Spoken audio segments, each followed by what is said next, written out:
Yeah, unfortunately, we do have showers and thunderstorms coming back in the picture for tonight. The good news is it's probably after the Friday evening, and before we wake up Saturday, most of the activity is probably going to be done with too. So it's just nighttime, which is more common as we get towards the end of July and even into August too. So right now, all the activity is to the west. It's actually complexes that basically fired up last night, died today. They're gonna fire up right along that boundary too, with a warm front to the south and another complex that's to the north of Minneapolis too. So basically, we're gonna see all this activity begin to develop. There's still a question of how fast this will happen. So the timing I'm showing you right now may be a little bit too early to see activity, but there's a possibility to see a few showers ahead of this throughout the evening, but most of the evening should stay dry. Here's that development right here west of Minneapolis. It's going to be either south or a little bit north, but it's going to be expanding east before it starts pushing then south. So Claire, I think activity will probably wait till at least after 10, maybe even not until midnight to just see thunderstorms developing, and then it's going to begin to surge southeastward fairly quickly. It could be one complex, it could be several,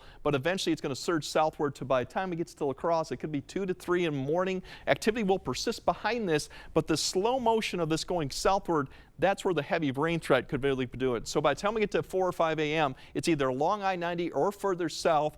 Further north you go, it's going to be starting to wrap up. This activity then will continue to push into southwest Wisconsin. Once again, timing is a little bit in question here. It could come a little sooner or a little bit later. But the good news is by the time we get to about 7 or 8 a.m. for Saturday, all this activity pretty much is pushed southeast. Some lingering cloud cover, at least for some of the area, but you notice there are some sunshine starting to pop up for northeastern Iowa. The winds will start turning around for Saturday, starting clearing it out.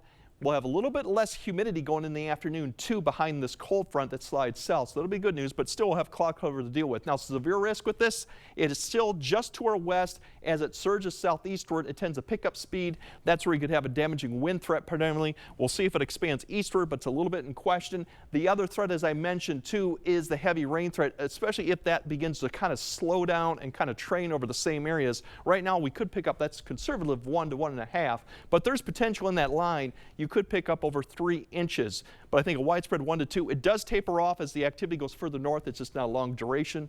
Eau Claire and those areas may get up to a half, maybe a little bit more, but really we'll have to keep an eye along the river and west of it. There's your slight risk for tonight for some flash flooding, given that it is going to be slow moving. Now, temperatures tomorrow will have cloud cover, a little bit more humidity, but still overall not too bad for July. That's still below average. Now, going into Sunday, we're going to have the winds then begin to turn around a little bit too, so that's going to help getting our high temperatures back into the upper 70s with a little bit less humidity too. So Sunday, fantastic weather and more sunshine. You'll notice the humidity level is a little bit lower than we want for Saturday. And even Monday, the start of the week, it's still very comfortable yet. We haven't quite changed the pattern yet. So temperatures low 80s, the humidity level still low for this time of year.